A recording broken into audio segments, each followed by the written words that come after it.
বাংলাদেশের এক পাহাড়ি অঞ্চলে থাকত কৃষ্ণমণ্ডল, এক শান্ত ও পরিশ্রমী উপজাতি যুবক। প্রতিদিনের মতো একদিন সকালে চাষে বেরিয়ে পড়ে সে।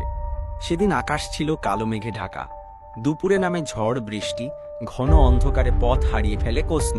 পাহাড়ি জঙ্গলের মাঝখানে হঠাৎ দেখতে পায় এক পুরনো ভাঙাচোরা মন্দির, পাশেই গর্জে পড়ছে বিশাল ঝর্ণা। ছোটবেলায় শুনেছিল রাতে কেউ ওখানে যায় না, কিন্তু ক্লান্ত ঠান্ডায় কাঁপতে থাকা কৃষ্ণ আশ্রয় নেয় মন্দিরের এক কোণে। হঠাৎ সব শব্দ থেমে যায়, চারপাশে নেমে আসে অস্বাভাবিক নিস্তব্ধতা। সামনে দাঁড়িয়ে পড়ে এক কালো ছায়ামূর্তি, লাল চোখ, বিকৃত হাসি, গম্ভীর কণ্ঠে বলে, তুই কেন এলি আমার মন্দিরে? ভয়ে কাঁপতে থাকা কৃষ্ণ কেবল ফিসফিস করে, ভুল হয়ে গেছে, ক্ষমা করো। কিন্তু ছায়াটি রুষ্ট হয়। সে কৃষ্ণকে তুলে ছুঁড়ে ফেলে দেয় মন্দির থেকে নিচে। পাথরে ধাক্কা খেয়ে নিথর পড়ে থাকে কৃষ্ণর দেহ। সেই রাতের পর আর কেউ মন্দিরের ধারে যায় না।